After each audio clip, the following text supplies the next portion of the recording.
Doctor Nazmul কবির, এই কাজগুলি তারা অত্যন্ত দক্ষতার সঙ্গে করে।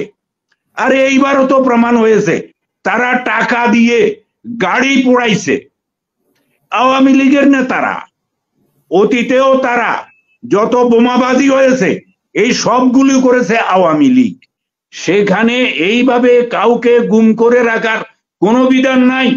এই শেখ হাসিনা এইটা করে বহু লোককে ওখানে হত্যা করিয়েছে সেনাবাহিনীর লোকজনদেরকে দিয়া, তার অনুগত লোককে সেখানকার এই ডাইরেক্টর জেনারেল করে তাকে দিয়ে, তার সহচরদেরকে দিয়ে এই হত্যাকাণ্ডগুলি করিয়েছে। বিভিন্ন প্রতিষ্ঠান প্রধান, বিভিন্ন প্রতিষ্ঠানের কর্মরত উচ্চপদস্থ কর্মকর্তা তাদের সম্পদের হিসাব জমা দিন এবং এটি জাতীয় রাজস্ব বোর্ডের মাধ্যমে শ্বেতপত্র আকারে প্রকাশ করুন।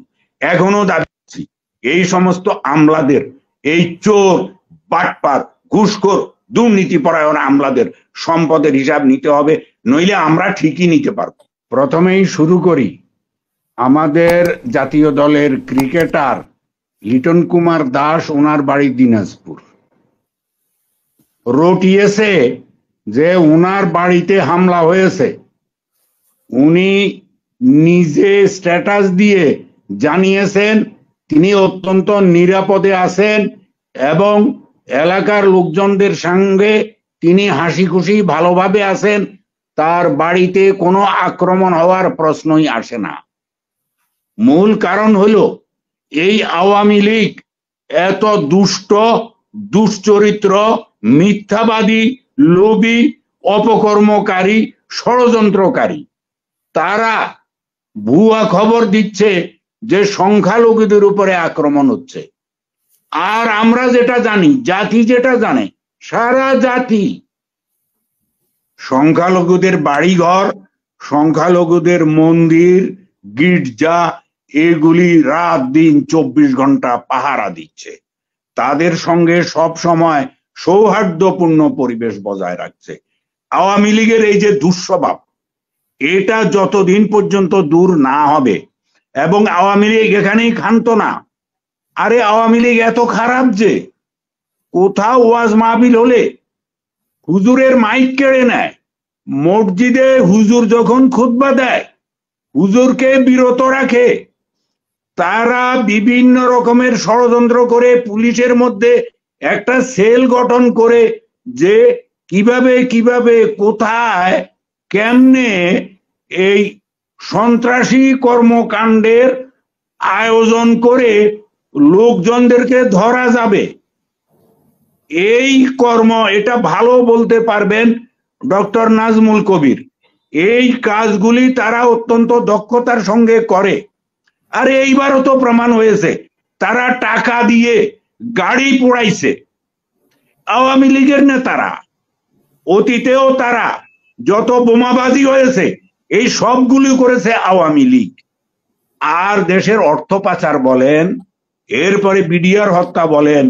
আমি একটু আগে যে হাবিবুর রহমান হাবিব বলে গেলেন, একমত পোষণ করছি এবং দাবিও জানাচ্ছি বর্তমান সরকারের কাছে যে বিডিআর হত্যার সুষ্ঠু তদন্ত এবং বিচার যেন হয়। তাতে শেখ হাসিনা সহ আওয়ামী লীগের অনেক নেতা ফেঁসে যাবেন।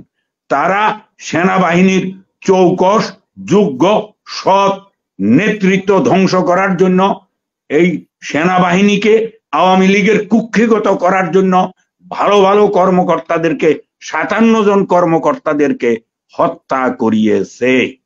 এর সুষ্ঠু বিচার হওয়া দরকার। এবার আসুন, এই যে ডিজিএফআই, এটা সচরাচর সেনাবাহিনীর একজন চৌকস কর্মকর্তার তত্ত্বাবধানে থাকে। তাদের চার্টার অফ ডিউটি আছে, কিন্তু চার্টার অফ ডিউটি আমি পড়ে দেখেছি, সেখানে এইভাবে কাউকে গুম করে রাখার কোনো বিধান নাই। এই শেখ হাসিনা এইটা করে বহু লোককে ওখানে হত্যা করিয়েছে সেনাবাহিনীর লোকজনদেরকে দিয়া, তার অনুগত লোককে সেখানকার এই ডাইরেক্টর জেনারেল করে তাকে দিয়ে, তার সহচরদেরকে দিয়ে এই হত্যাকাণ্ডগুলি করিয়েছে। পুলিশ বাহিনীতেও এরকম গুম খুন এইগুলি শেখ হাসিনা করিয়েছে। শেখ হাসিনাকে এই দেশে এনে এই হত্যাকাণ্ডগুলির বিচার করে তাকে উপযুক্ত সাজা দেওয়ার জন্য জোর দাবি জানাচ্ছি। এবার আসুন, এই যে পদত্যাগ, এটা কোনো সমস্যা নয়। পদত্যাগ আমাদের জন্য প্রয়োজন, কারণ শেখ হাসিনা তার অনুগত, দুশ্চরিত্র, দুষ্ট, লোভী, ক্ষমতাবান, যে পরিমাণ দুর্নীতি হয়েছে আপনার উপর থেকে একদম পিয়ন পর্যন্ত, ড্রাইভার পর্যন্ত, আমরা এই দুর্নীতি করার জন্য এদেরকে বসিয়ে রেখেছিল। এরা স্বেচ্ছায় পদত্যাগ করছে, এই জাতি খুশি হচ্ছে এরা পদত্যাগ করাতে।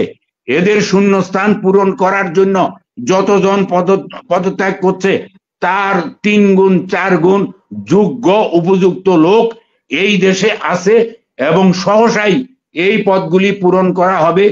এতে দুশ্চিন্তা করার কোনো কারণ নাই, আমরা এখন উপযুক্ত লোক পাবো।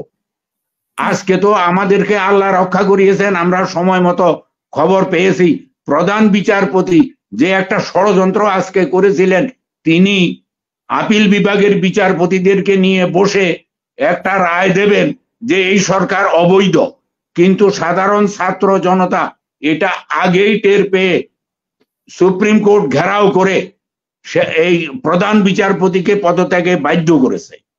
বাধ্য করাতে আমরা এই বিপদ থেকে রক্ষা পেয়েছি। আরো এরকম অসংখ্য বিপদ হতে পারে। পুলিশ বাহিনীতেও এরকম, এই ডক্টর নাজমুল করিম সাহেব ভালো বলতে পারবেন, চাকরি করছেন এরকম অনেক পুলিশ কর্মকর্তা বিভিন্ন রকমের নাশকতার পরিকল্পনা এখনো করছেন। তারা এখনো স্বপ্ন দেখেন শেখ হাসিনা আবার ফিরে আসবে, ফিরে আসলে তারা এইভাবে এই অপকর্মগুলি করে অর্থ কামাতে পারবে। তাদের মূল উদ্দেশ্য হলো হাজার হাজার কোটি টাকা অর্থ কামানো, দেশের মানুষ গোল্লায় যাক, খুন হোক, গুম হোক, অত্যাচার হোক, নির্যাতন হোক, বাড়িঘর লুট হোক, চুরি হোক, ডাকাতি হোক, এইগুলি পুলিশ প্রতিরোধ করার কথা, সেইগুলি এই সমস্ত পুলিশ কর্মকর্তা না করে উল্টো এইগুলি করছে। তাদের বিরুদ্ধেও সহসাই ব্যবস্থা নেওয়া হবে ইনশাআল্লাহ। আর একটা কি প্রশ্ন করেছিলেন? আমি বলেছিলাম দুর্নীতির কথা, আমলা থেকে শুরু করে একদম ড্রাইভার পিয়নের। হ্যাঁ, এবার আমি আমার নিজের গোত্রের কথায় আসি। আমিও একজন সচিব, আমি এখনো ভাড়া বাসায় থাকি, একটা প্রতিষ্ঠানে চাকুরি করি, বিদায় ঢাকায় থাকি, নইলে ঢাকায় থাকতে পারতাম না, গ্রামের বাড়িতে থাকা লাগতো। আমি অবাক হয়ে যাই এই সচিবদের, এই আমলাদের ঢাকা শহরে 8টা 10টা বাড়ি, এটা কিভাবে সম্ভব? একই বেতন তো আমিও পেয়েছি, আমার তো হয়নি, আমার তো টাকা জমা নাই, তাদের হলো কি করে? এই তাদেরকে আইনের আওতায় আনা উচিত। ইতিমধ্যে এই বিগত সরকার থাকতে আমি একটা ঘোষণা দিয়েছিলাম আমার দলের পক্ষ থেকে যে শেখ হাসিনা, আপনি প্রধানমন্ত্রী, আগে আপনার সম্পদের হিসাব দিন এবং সকল মন্ত্রী, এমপি, আমলা, এই সাংবিধানিক বিভিন্ন প্রতিষ্ঠান প্রধান, বিভিন্ন প্রতিষ্ঠানে কর্মরত উচ্চপদস্থ কর্মকর্তা, তাদের সম্পদের হিসাব জমা দিন এবং এটি জাতীয় রাজস্ব বোর্ডের মাধ্যমে শ্বেতপত্র আকারে প্রকাশ করুন। এখনো দাবি করছি এই সমস্ত আমলাদের, এই চোর, বাটপার, ঘুষখোর, দুর্নীতিপরায়ণ আমলাদের সম্পদের হিসাব নিতে হবে, নইলে আমরা ঠিকই নিতে পারবো। এখন বাংলাদেশ এত সহজ যে কে কোথায় কি করছে এটা দৃশ্যমান, কার কোথায় কি আছে এটা দৃশ্যমান। যারা এই সম্পদ অর্জন করেছে তাদের একজনও পালাতে পারবে না, সকলকেই আমরা ইনশাআল্লাহ বিচারের আওতায় আনবো এবং তাদের কাছ থেকে এই সমস্ত সম্পদ জব্দ করে আমরা রাষ্ট্রীয় কাজে এটা ব্যবহার করব ইনশাআল্লাহ।